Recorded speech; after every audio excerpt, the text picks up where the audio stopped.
Vocês estão com muito frio, por favor, vamos ficar de pé. Boa noite. Irmãos, antes da gente iniciar, só uma palavrinha. Quem aqui realmente acredita em Jesus Cristo? Não esteja levantando a mão nem nada, mas responda para você mesmo. Você acredita em Jesus Cristo? Você acredita que Ele foi para a cruz e toda aquela história que nós já conhecemos? Se sim, peço de coração que leiam as letras das músicas e cantem junto. Que isso não é para nós, isso aqui não é um show, isso aqui é para Deus, aquele que morreu na cruz. Né? Então, o mínimo de respeito e o mínimo que nós podemos fazer é fazer o negócio o melhor possível. Todos nós vamos cantar, todos nós vamos ouvir a pregação a voz de verdade. Né?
e salve-se, para que a gente preste eternidade ao lado do nosso Deus.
Senhor Deus, nós louvamos o teu santo nome e agradecemos porque o Senhor morreu por nós, Deus. Mesmo o Senhor sendo Deus Todo-Poderoso, sendo o próprio Deus, poderoso para fazer todas as coisas, Deus, para quem não há impossíveis, Criador dos céus e da terra, acima de todos os nomes, acima de todos os outros deuses, Deus, o Senhor escolheu encarnar como homem, viveu por nós, sofreu as nossas dores e ainda morreu no nosso lugar.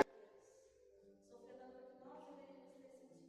ter sentido naquela cruz. Por isso nós louvamos o teu nome e somos agradecidos, Deus. Não há nada que possamos fazer que chegue à altura disso, do teu sacrifício por nós. Mas nós oferecemos as nossas vidas aqui. Nós oferecemos os nossos recursos, os nossos louvores, os nossos corações. Em nome de Jesus. Vamos então agora dando sequência ao nosso culto. Vamos ter agora o culto infantil, né? Então convido aqui as professoras responsáveis da noite e as crianças até 8 anos se dirijam aqui à frente.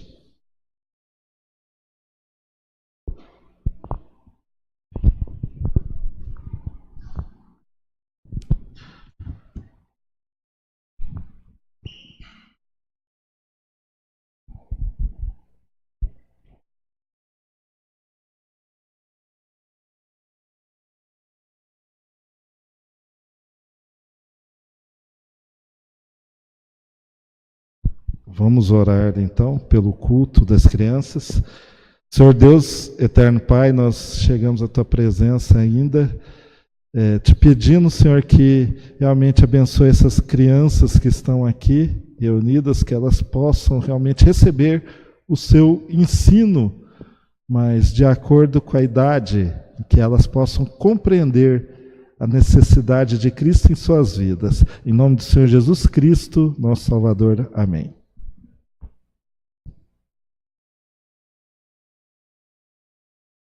Agora nós vamos ter a ministração da palavra pelo nosso pastor, reverendo Francisco. Obrigado. Boa noite a todos os irmãos. Que o Senhor Jesus continue abençoando a sua vida e falando ao seu coração agora também nesse momento de reflexão. Nós estamos nesse mês de maio, então investindo na família. Mês de maio, normalmente, as igrejas presbiterianas, algumas delas, elas priorizam, então, alguma série de mensagens e estudos bíblicos referente à família, para a gente estar podendo pensar o que é de importante, como a gente viver em família. Então, no primeiro domingo de maio, nós estivemos lá falando da relação, buscando melhoria entre os casais. Nós falamos sobre isso. No segundo, então, a mensagem foi buscando melhoria na relação com os filhos. E agora, nesse terceiro domingo, então, a gente vai então procurar conduzir e pensar um pouco juntos aqui a respeito de buscando melhoria na relação com Deus. Então, aí já é mais geral, mas assim, com Deus, mas sempre pensando que é a família que está envolvida nesse processo de melhoria, buscando melhorar em todas as coisas. E eu quero convidar você ainda, se a Bíblia estiver aberta, aí na carta aos Filipenses ainda, você continua aí com a sua Bíblia aberta no Filipenses no capítulo 4.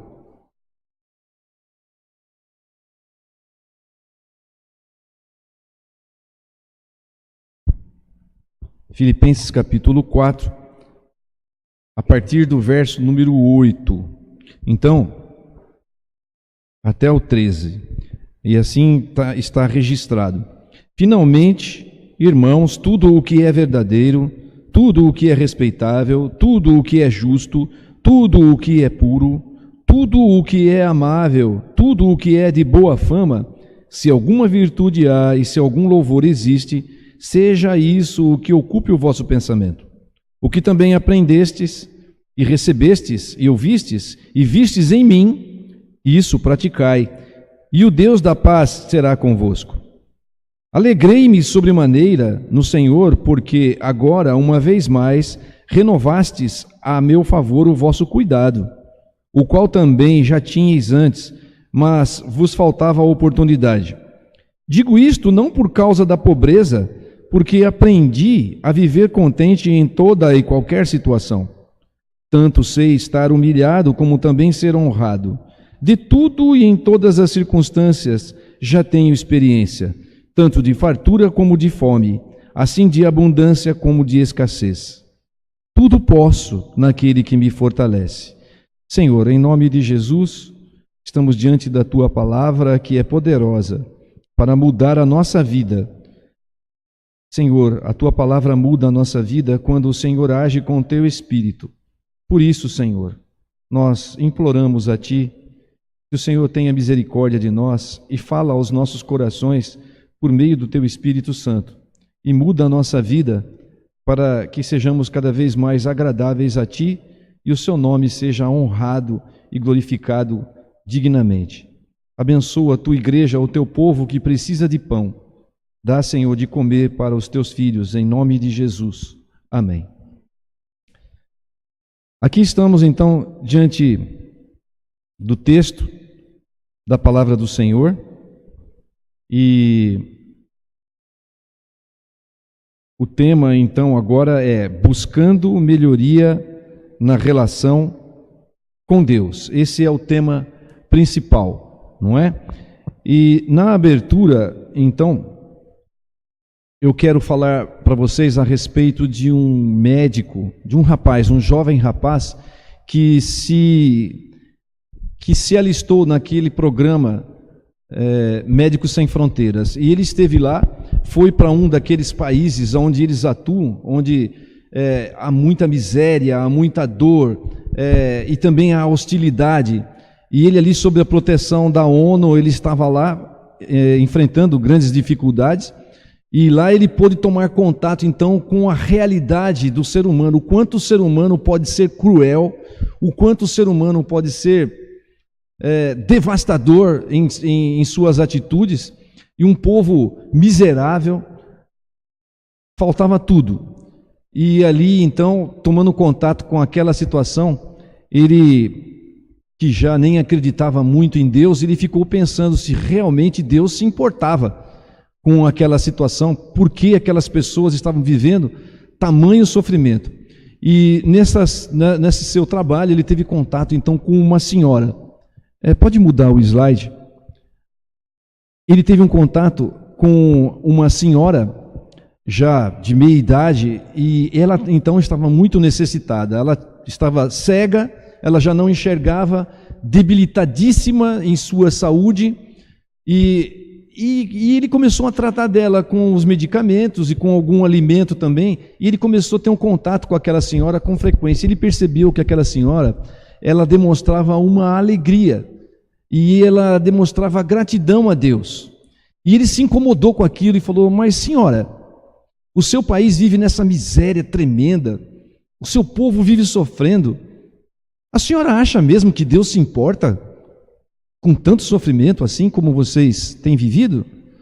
E aquela senhora então olhou para ele, quer dizer, voltou-se para ele, né?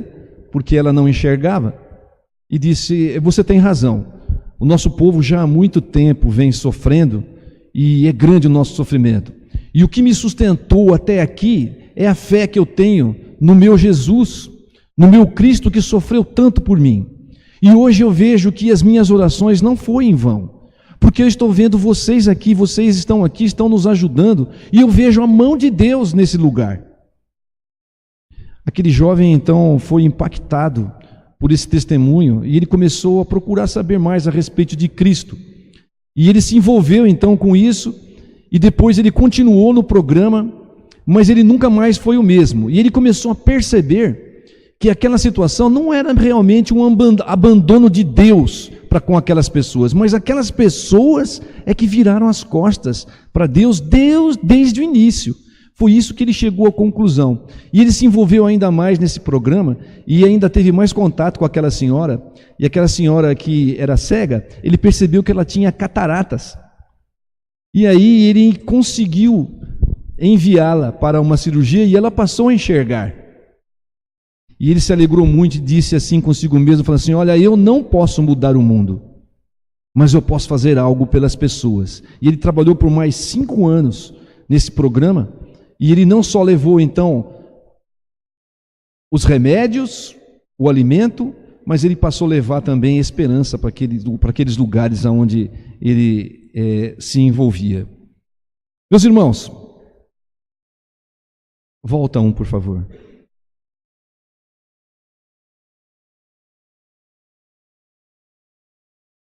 Isso, deixa assim. Nós não podemos negar a realidade do sofrimento. O sofrimento é algo real. Todos nós temos experiência de sofrimento. É algo que todo mundo passa um momento da vida onde as coisas não vão muito bem.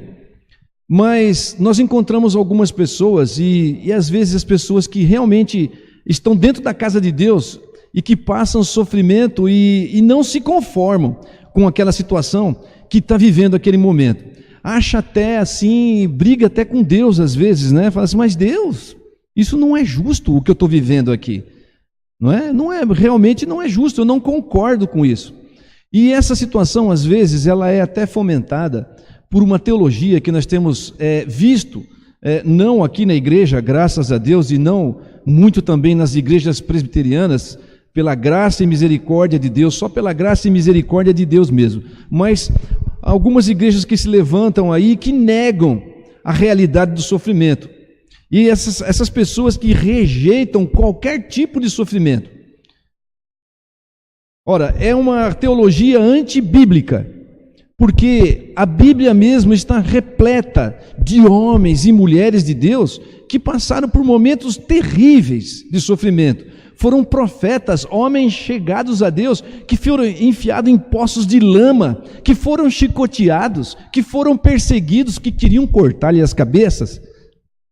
E profetas que foram, sim, decapitados.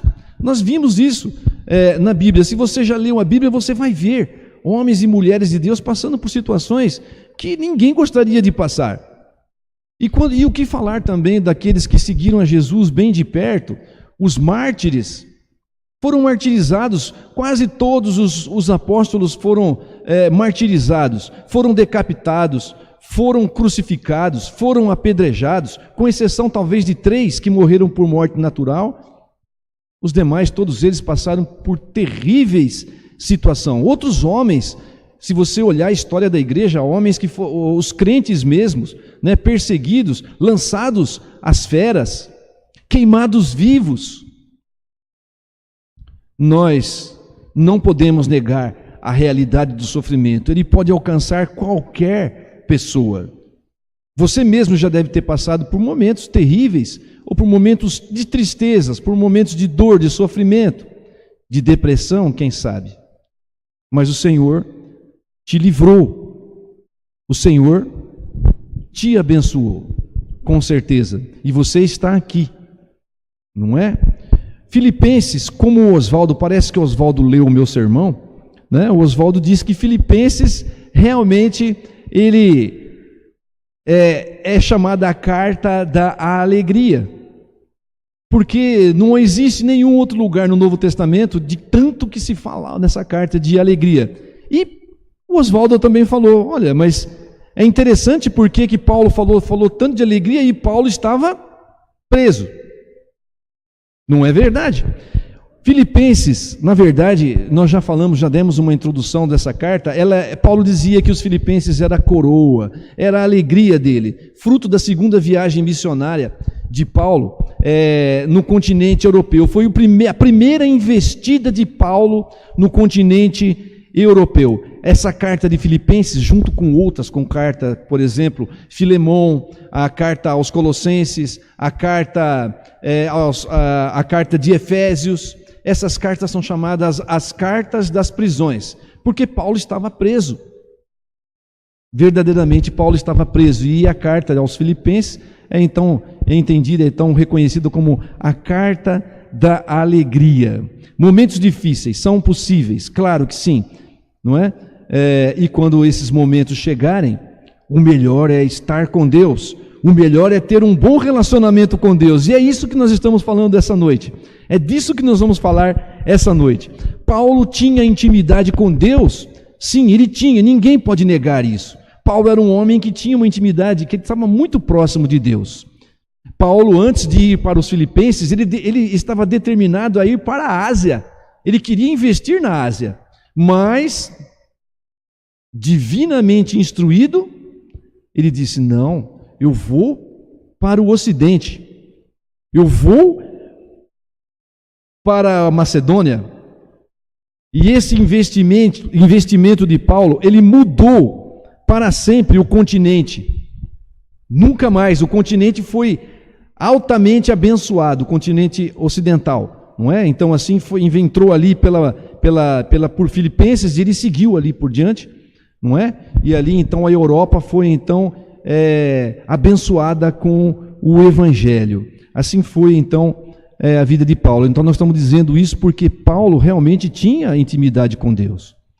E ele fez um investimento maravilhoso, providencial.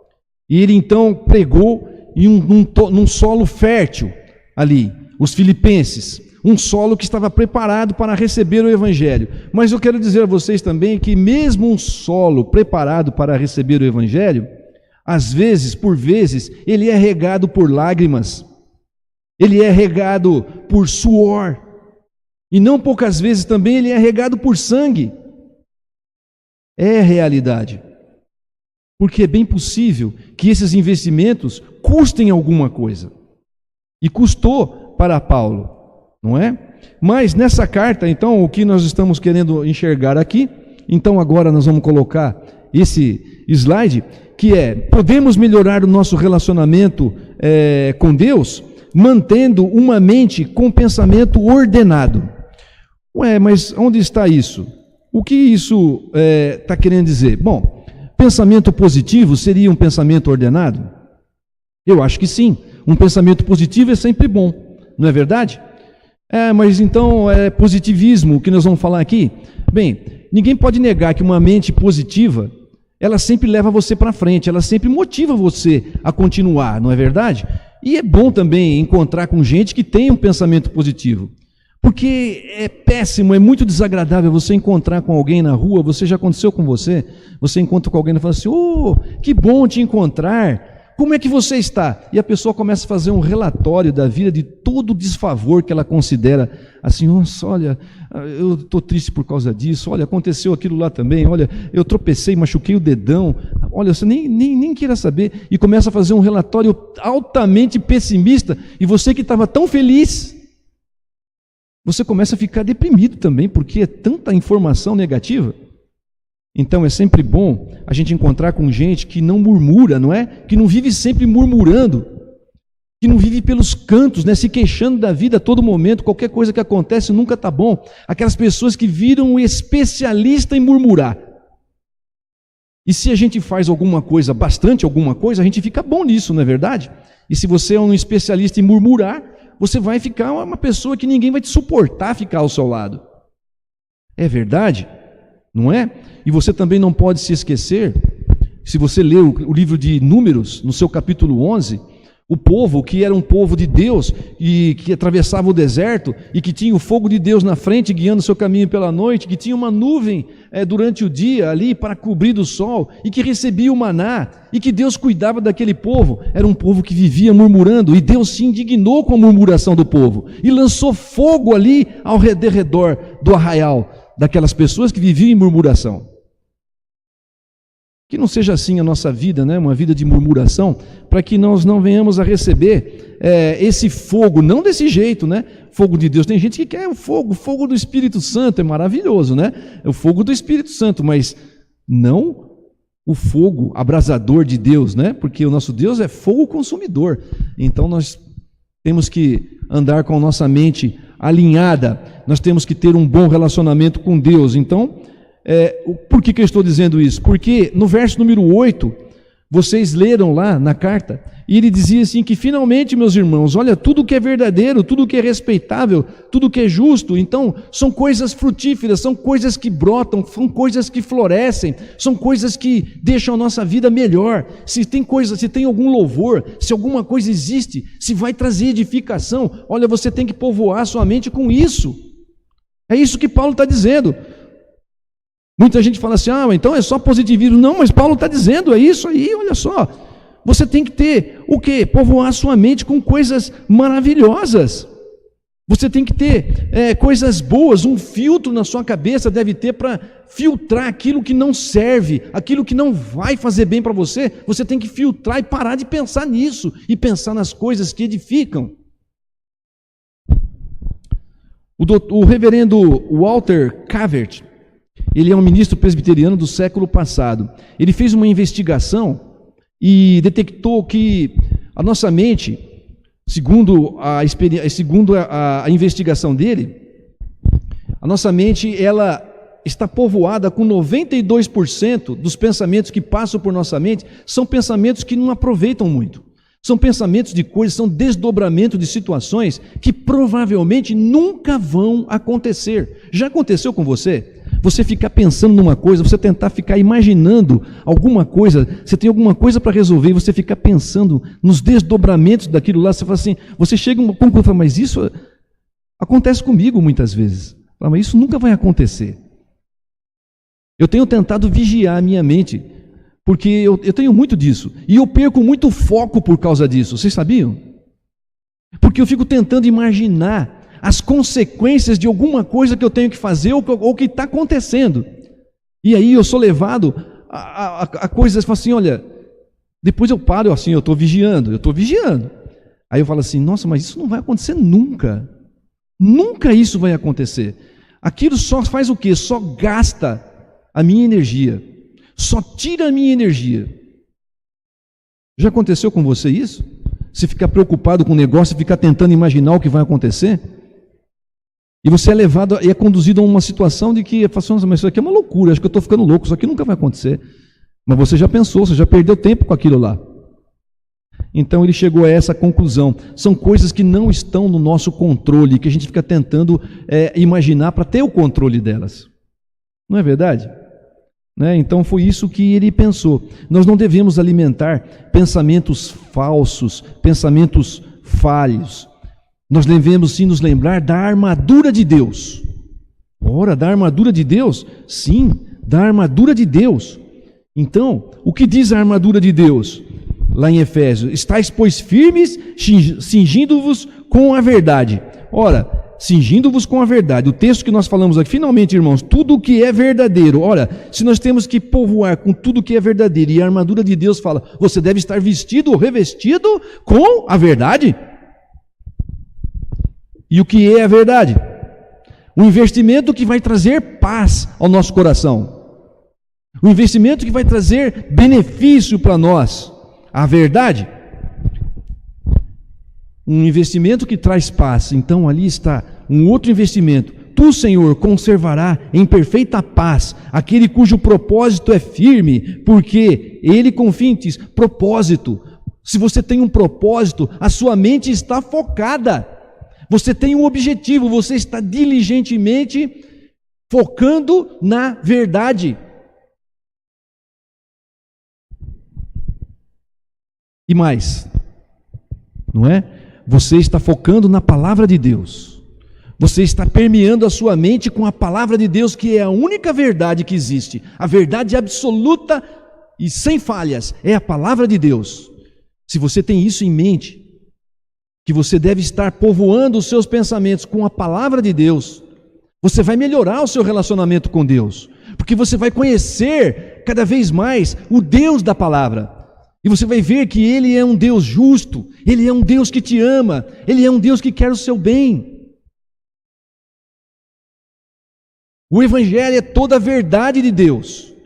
Nós temos que povoar nossa mente com o Evangelho. Você vai passar a conhecer melhor o Deus do Evangelho, o Deus da Bíblia. E se você conhecer melhor o Deus da Bíblia, você vai passar a confiar muito mais em Deus.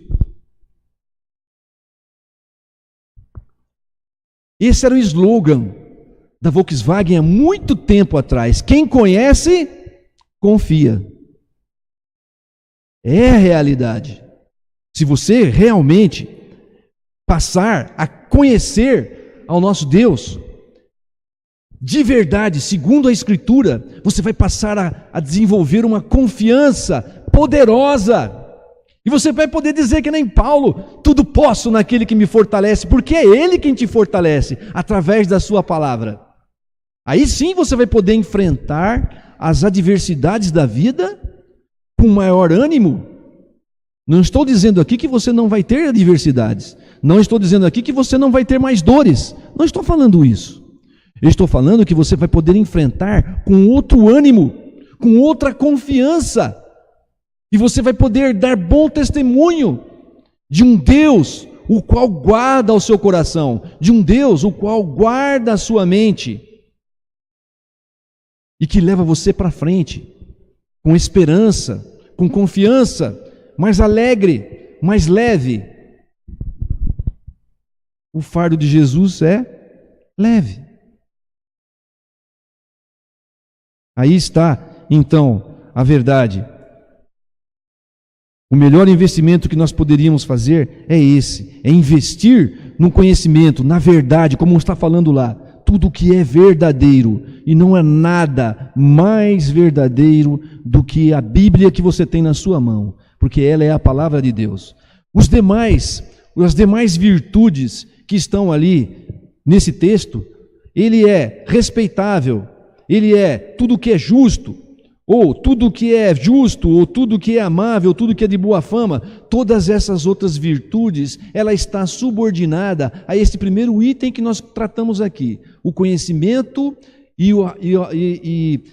vamos dizer, o adquirir do conhecimento da palavra de Deus, ou seja, do próprio Deus. Porque se você o adquirir, você realmente vai ter um comportamento honrado, um comportamento que é respeitável, porque você aprendeu a amar aquele Deus. Se você estiver realmente subordinado a esse primeiro, você vai fazer tudo o que é justo, porque você vai entender que Deus é justo, Deus ama a justiça, e você vai querer a justiça também. Passando ao segundo ponto, então nesse texto, pode passar, por favor. Se apagar essa luz aqui, será que fica melhor ou está bom assim? Está bom assim? Fica melhor, a Sheila está falando. Vocês estão me vendo?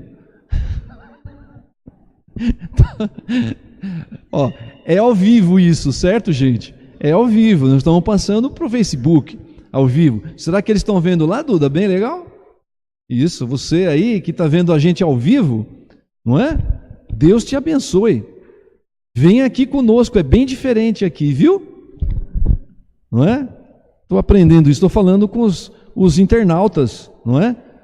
Se Deus quiser, deve haver muitos lá. Venham para cá. Aqui tem calor humano, não é? Aqui nós adoramos a Deus na comunhão dos santos, viu? É aqui que você tem que estar. Mas se você não pode, continue firme aí no Facebook. O segundo ponto é imitando bons exemplos de vida. Olha, o que está dizendo lá no segundo ponto, então, no verso número 9. Olha lá, o que também aprendestes e recebestes de ouvir e vistes em mim, isso praticai, e o Deus da paz será convosco. Então, Paulo está dizendo aí, poxa vida, vocês têm que me imitar. Olhe para mim, quando eu estive com vocês, eu ensinei vocês.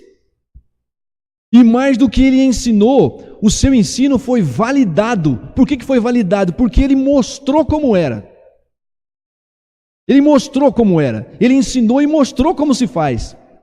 E ele viveu a vida dele. Ele sofreu, sim.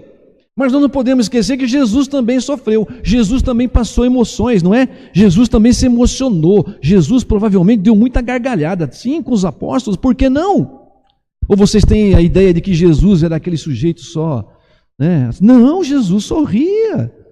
não é? Ora, ele era um homem, ele tinha emoções, não é? Ele se alegrava. Jesus chorou. Jesus chorou, então quer dizer que ele ficou triste, não é? Se Jesus viveu a sua humanidade, por que você não vai viver a sua? Você é humano. Vai ficar triste, mas vai se alegrar também. E vai passar por momentos assim, conhecendo a Deus, vai ser vitorioso. Tudo pode, você pode tudo. Você pode sofrer também, mas o Senhor te fortalece. Então aqui ele está dizendo, olha, você vai ter um relacionamento melhor com Deus quando você aprender a olhar para as pessoas, aquelas pessoas que são homens de fé, mulheres que viveram e que vivem o evangelho de verdade. Quando vocês olharem para elas, imitar elas, ou imitar eles. Quando vocês fizerem isso, Paulo chamou toda a responsabilidade para falar, olhem para mim, eu ensinei vocês, eu não só ensinei vocês, mas eu mostrei para vocês. Então façam assim, e assim o Deus da paz vai ser com vocês. Olha, eu quero esse Deus para mim, eu vou fazer como Paulo, e eu e você precisamos fazer como Paulo então, e com tantas outras pessoas, não é mesmo? Que passaram e que viveram e que mostraram para nós. É muito bom ver pessoas, olhar a Bíblia e ver aqueles homens da fé que viveram e que fizeram correto, não é? Nossa, que maravilha, ele conseguiu. Puxa, eu preciso fazer assim. Até pouco tempo, aqui nós falamos de um homem de Deus. Eu até estou devendo um livro para a dona Marlene. Cadê a dona Marlene? Tá ali. Eu estou devendo um livro de George Miller. Nós falamos sobre esse homem de Deus. Esse homem de Deus que cuidava de orfanatos. Um dos ministérios dele, ele era um homem de Deus tido assim como que aquele homem que tinha uma experiência com Deus muito particular. Ele orava ao Senhor com sinceridade de coração e Deus escutava a oração dele. Ele escuta a sua também. Mas Deus escutava de uma maneira especial, porque Deus atendia muitas orações daquele homem lá. E em certo momento nós contamos aqui que, cuidando dos orfanatos, numa manhã não tinha o que dar para os meninos. Não tinha lá o café da manhã. Ele era um homem de Deus. E ele estava passando por essa dificuldade. Vocês percebem? Vocês percebem a angústia dele? Olhar assim, vamos supor que seja aqui, esse auditório aqui, todo mundo enfileirado ali, sentado no refeitório. Ele olha e fala assim, não tenho o que dar para essas crianças. Qual será o coração dele? Como é que será que ficou o coração dele? Será que ele ficou angustiado? Com certeza, né? Mas ele seguiu para o quarto dele, fechou as portas, ajoelhou. Eu não sei bem se foi essa oração, mas alguns dizem que ele falou assim, Senhor, não temos pão. Foi essa oração. Surpreendentemente ele desceu ali e um momento mais tarde pararam diante do orfanato várias carroças que eram os padeiros. E um dos padeiros disse, Sr. Miller, nós fomos entregar pão na corte, mas os pães que nós assamos passou um pouquinho do ponto e eles foram rejeitados. O senhor aceita a doação? Quando eu leio isso, meus irmãos, eu quero ser igual a George Miller. Talvez eu não queira sofrer como George Miller. Mas anima a minha vida de pensar que um homem de Deus, ele passou por uma dificuldade, mas ele estava sempre ali diante daquele que podia resolver aquela dificuldade. Ele não desanimava, ele não desesperava, ele não saía chorando, choramingando por ali, ele ia pedir para quem podia resolver. E ele sentava com Deus e falava, Senhor, está aí as crianças, eu estou fazendo de tudo, eu não consigo, eu não tenho como fazer. E Deus abençoava. Você quer ser que nem George Miller?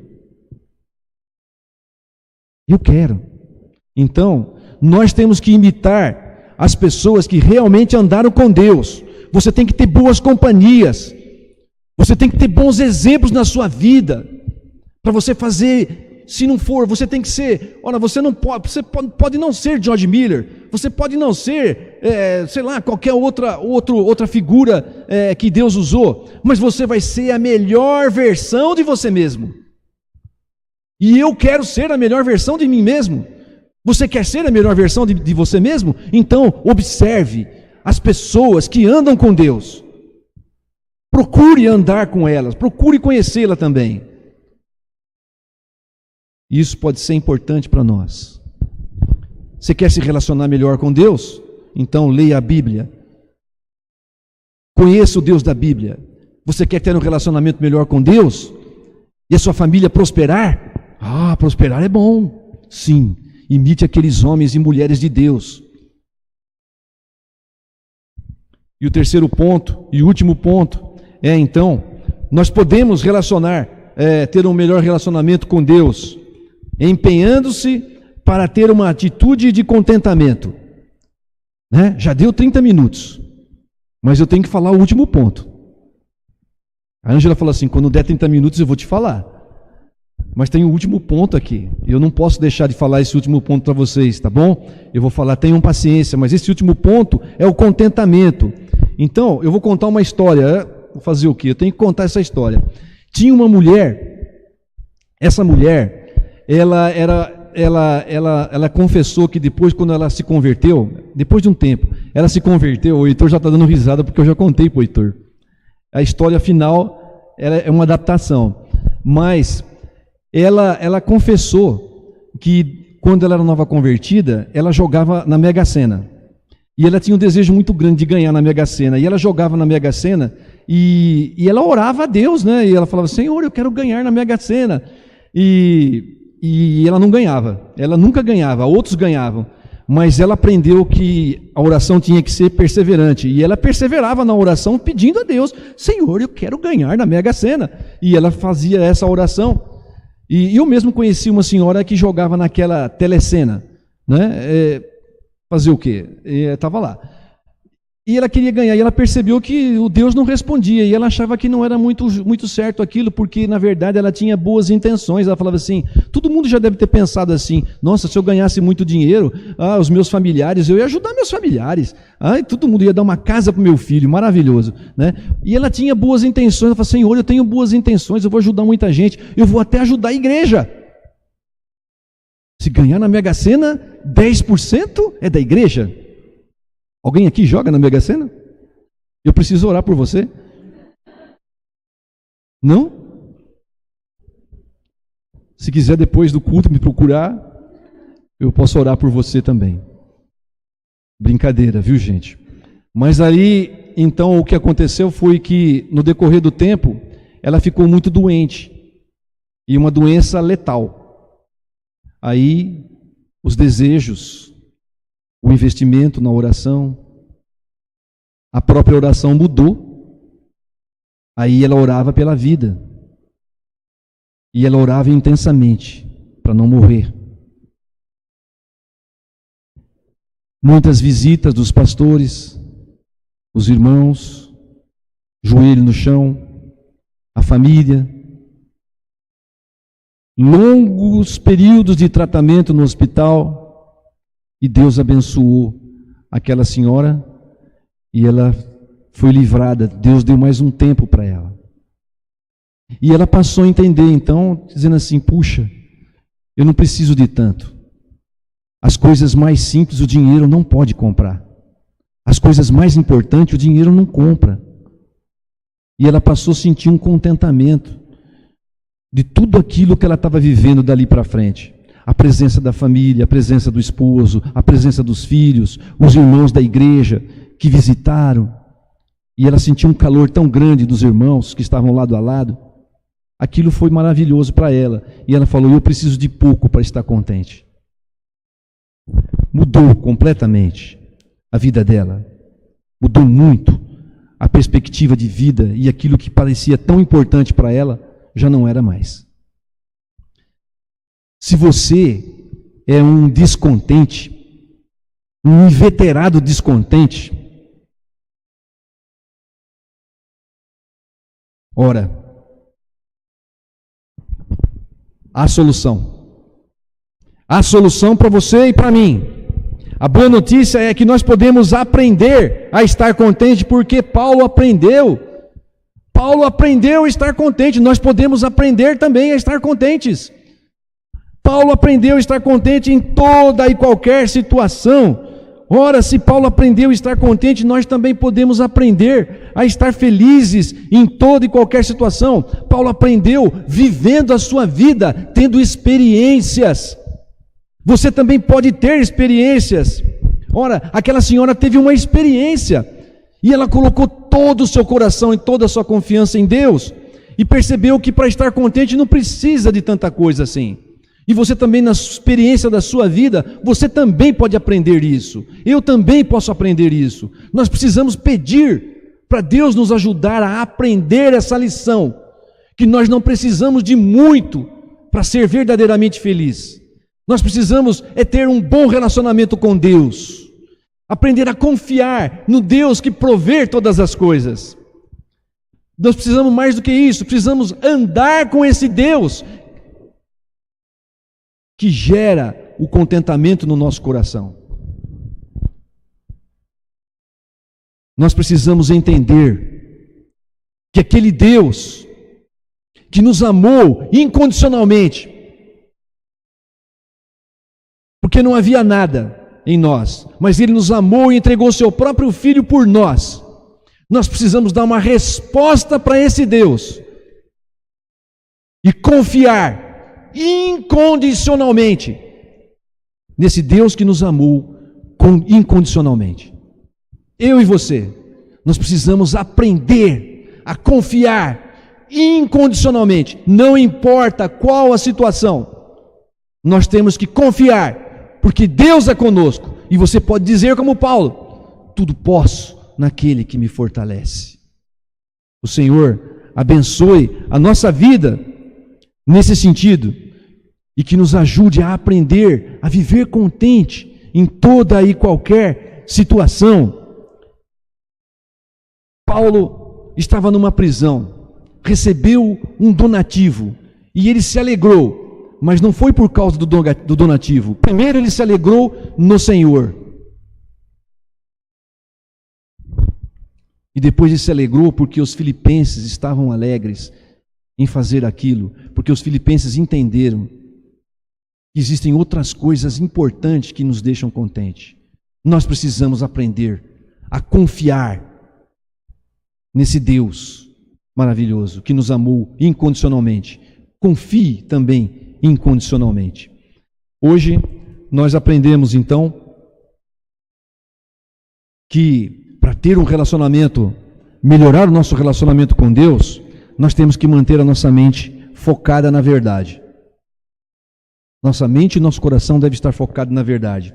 Nós precisamos também olhar para as pessoas, homens e mulheres que andaram com Deus e imitá-los no seu exemplo, no seu bom exemplo. E fazer com que nossa vida se torne a melhor versão de nós mesmos. E por último, nós precisamos nos empenhar em estar contente e confiar no nosso Deus de uma maneira incondicional, porque Ele nos amou de maneira incondicional. Amém. O Senhor abençoe a sua vida e te faça realmente essa palavra possa penetrar com profundidade no nosso coração e assim nós vivermos verdadeiramente o Evangelho, porque é tudo que nós precisamos aqui nessa vida. Vamos ficar de pé e vamos orar?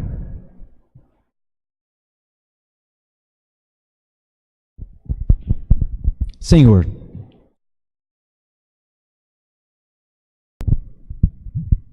a Tua palavra é maravilhosa, o Teu amor é mais do que maravilhoso. Nós queremos aprender, Senhor, a estar contente em toda situação. Que o Senhor nos ajude e perdoe os nossos pecados, porque muitas vezes nós murmuramos, é verdade. Nós nos queixamos das coisas que acontecem conosco. E nós não recebemos de bom grado como se nós estivéssemos recebendo do Senhor. E também muitas vezes, Senhor, nós confessamos aqui que o nosso trabalho também às vezes é um trabalho mal feito. É verdade, Senhor. Porque também nós não fazemos como se estivéssemos fazendo para Ti. Tudo isso é instrução da Sua palavra, meu Deus. Nós queremos aprender. Nós queremos, Senhor, ser encorajados pelo Teu Espírito a fazer aquilo que agrada o Teu coração. Por favor, Senhor, que o Espírito Santo cresça cada vez mais em nós e nós venhamos a diminuir de nós mesmos. Ajuda-nos a estar observando a Tua Palavra, lendo a Tua Palavra, entendendo a Tua Palavra e vivendo a Tua Palavra. Ajuda-nos, Senhor, a olhar para aqueles homens de fé e mulheres de fé, Senhor, e aproveitar o bom exemplo e nos tornarmos também balizas para outros que vêm após nós. Por favor, Senhor, tem misericórdia e abençoa a nossa vida com contentamento, na suficiência das Tuas mãos. Nós queremos nos contentar com a suficiência das Tuas mãos, daquilo que o Senhor tem aberto as Suas mãos para nós. Nós queremos olhar e dizer: obrigado, Senhor. Ajuda a Tua igreja, ajuda o Teu povo, ajuda a minha vida. Nós Te pedimos isso, Senhor, por amor do nome daquele que nos salvou e que já fez tudo por nós, Jesus, o Cristo, o Senhor. E agora, queridos irmãos, que a graça salvadora de Jesus, o Senhor Todo-Poderoso, o maior exemplo de todos, que o grande amor infinito e incondicional do Pai, e que as bênçãos, as consolações e o poder para viver uma vida de santidade do Espírito Santo de Deus esteja com todo o povo de Deus espalhado por sobre toda a terra, e de uma maneira particular com você, da Igreja Presbiteriana de São Joaquim da Barra, hoje e para todos sempre. Amém.